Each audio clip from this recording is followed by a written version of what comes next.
Գլուխ 8. Քրիստոսի միտքը։ Ահա եւ հասանք այս գրքի վերջին գլխին։ Պողոս առաքյալն ասում է. մենք Քրիստոսի միտքն ունենք։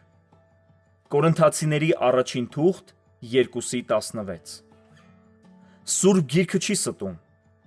Աստվածաշնչում գրված յուրաքանչյուր խոսք մեր օգտին է գործում։ Ինչպես գրված է Ղուկասի 9:62-ում, հնարավոր չէ, որ մարդը ետ նայելով առաջ գնա եւ հինը պահելով նորը ձեռք բերի։ Հավատացեք, հին մտածելակերպը, սովորույթները կարող են մեզ աստիճանաբար անկման տանել։ Սիրելիս, հնի մեջ զարգացում չկա, որովհետև հինը արդեն անցյալ է։ Քննելով այս աշխարհի պատմությունը տեսնում ենք, որ այն երկրները, որոնք առաջնորդվում են նոր մտածելակերպով, զարգանում են, իսկ այն երկրները, որոնք պահպանում են հին մտածելակերպը ու սխալ ավանդույթները, չեն զարգանում։ Պատկերացրեք, թե ինչ կլինի, եթե մի երկիր կամ անձնավորություն ունենա Հիսուսի մտածելակերպը։ Միգուցե ինչ-որ մեկը հարցնի. միթե Հիսուսի մտածելակերպը հին չէ եւ նրա մասին խոսելը հետամնացություն չէ։ Եթե այդպես ես կարծում, խորապես սխալվում ես, որովհետև Հիսուսն ասաց. Ես եմ առաջինը եւ վերջինը։ Հայտնություն 22:13։ Ունենալ Քրիստոսի միտքը նշանակում է ունենալ նորոգված մտածելակերպ։ Աստված ցանկանում է, որ ոչ միայն մեր հոգին մաքրվի,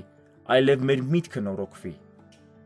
Եթե ունենանք մաքուր հոգի եւ չնորոգված մտածելակերպ, շուտով մեր հին մտքերն ու մեղքերը դարձյալ կախտոտեն մեր հոգին։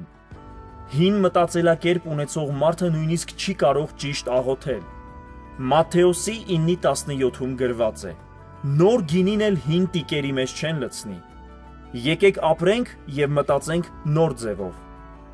Ընտրությունը մերն է։ Քրիստոսը մարդկությանը բերեց ոչ միայն փրկություն, այլև նոր մտածելակերպ։ Ես շփվում եմ շատ քրիստոնյաների հետ եւ նկատել եմ, որ մեծամասնությունը սխալ մտածելակերպ ունի։ Մարդիկ հաճախ սխալ կարծիքի են թե իրենց, թե ուրիշների մասին։ Շատերը ցածր ինքնագնահատական ունեն։ Հիսուսն ասաց. սիրիր քո ընկերոջը քո անձի պես։ Ղուկասի 10:27։ Հիմա պատկերացրեք, եթե մարդը իրեն չի գնահատում եւ չի սիրում, ինչպես կարող է սիրել ուրիշին։ Նույնն էլ ընտանիքում է։ Եթե տղամարդը իրեն չի սիրում, իր կնոջն էլ չի սիրի։ Եփեսացիների 5:28-ում գրված է. այսպես պետք է մարդիկ սիրեն իրենց կանանց, ինչպես իրենց մարմինները, ով որ իր կնոջը սիրում է, իրեն է սիրում։ Մի անգամ հանդիպեցի մի ամուսնական զույգի։ Թե ամուսինը, թե կինը հրաշալի անձնավորություններ էին, բայց միմյանց հանդեպ սերը կորցրել էին եւ վիճաբանությունների մեջ էին ապրում։ Նրանք եկել էին ինձ հետ խորհրդակցության։ Ես իրականում չգիտեի, թե ինչպես օգնեմ նրանց։ Երբ սկսեցի աղոթել, Սուրբ Հոգին ասաց, որ այդ տղայի սրտում հին վերքեր կան, եւ նա չի կարողանում իրեն ներել։ Առաջին հարցը, որ նրան ուղղեցի, հետեւյալն էր. սիրում է արդյոք իրեն։ Նա պատասխանեց. ես ատում եմ ինձ։ Ինձ համար հասկանալի դարձավ, թե ինչու նա իր կնոջը չէր սիրում։ Մենք բավական երկար զրուցեցինք, իսկ հետո միասին աղոթեցինք։ Նա լաց եղավ եւ իր սիրտը բացեց Քրիստոսի առջեւ։ Տերը հրաշք արեց նրա կյանքում եւ փոխեց նրա միտքը։ Հիմա նրանք երջանիկ ամուսիններ են։ Հավանաբար այդ տղան ամուսնացել էր մտածելով, որ նոր կյանքն իրեն կփոխի։ Սակայն մինչև չազատվես հնից, երբեք չես վայելի նորը,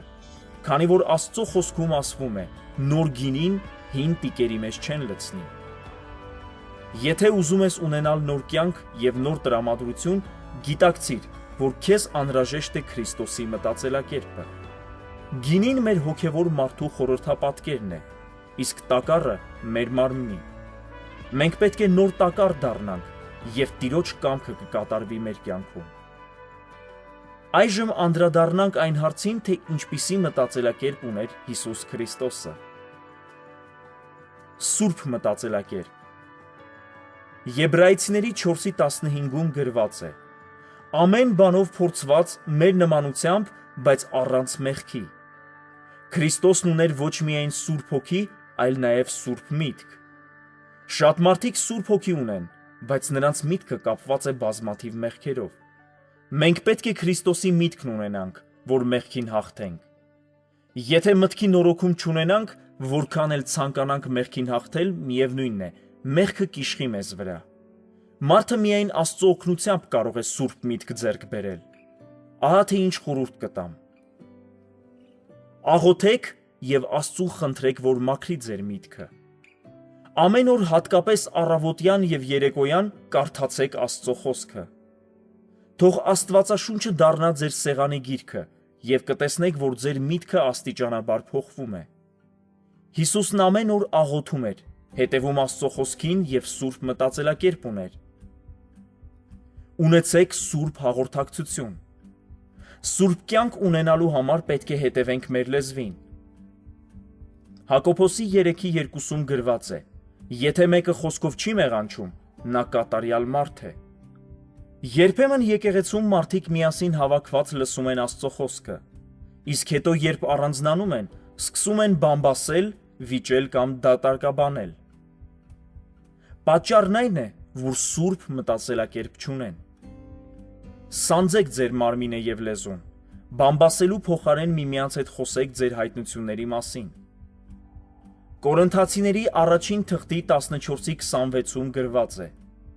Երբ որ մեկտեղ հավաքվեք, ձեզնից ամեն մեկը սաղմոս ունի, վարդապետություն ունի, հայտնություն ունի, ամենը շինության համար լինի։ Հաճախեք եկեղեցի։ Եկեղեցում քարոզ լսելիս մարդու միտքը սրբվում է։ Այդ պատճառով անպայման եկեղեցի հաճախեք։ Սիրով լցված մտածելակերպ։ Մարդիկ ամբողջ կյանքում պայքարում են, որ չկորցնեն իրենց առողջությունը, սակայն հավատացեք, որ կան բաներ, որոնք առողջությունից կարևոր են, ինչպես օրինակ սերը։ Սերը կորցնելը շատ հեշտ է, պահպանելը դժվար։ Ուստի ոչինչ մի խնայեք ձեր սերը պահպանելու համար։ Կորինթացիների առաջին թղթի 13-րդ գլխում գրված է, թե ինչպիսի սեր պետք է ունենանք։ Յուրաքանչյուր մարդ կարող է կարդալ եւ իր սիրտը քննել Աստծո խոսքի համաձայն։ Ղուկասի 10:27-ում գրված է. Սիրիր քո Տեր Աստծուն քո ամբողջ սրտով, քո ամբողջ անձով, քո ամբողջ զորությունով ու քո ամբողջ մտքով։ Ինչպես տեսնում ենք, սիրո մեջ շատ մեծ դեր է խաղում մարդու միտքը։ Աստվածաշունչը մեզ կոչ է անում սիրել հոգով եւ մտքով։ Միգուցե հարց ծագի, թե ինչ կապ ունի սերը մտքի հետ։ Չէ՞ որ սերը հոգևոր զգացմունք է։ Եթե մտքով չես սիրում, շուտով սրտով էլ չես սիրի։ Սիրելիս, սերը զոհ է։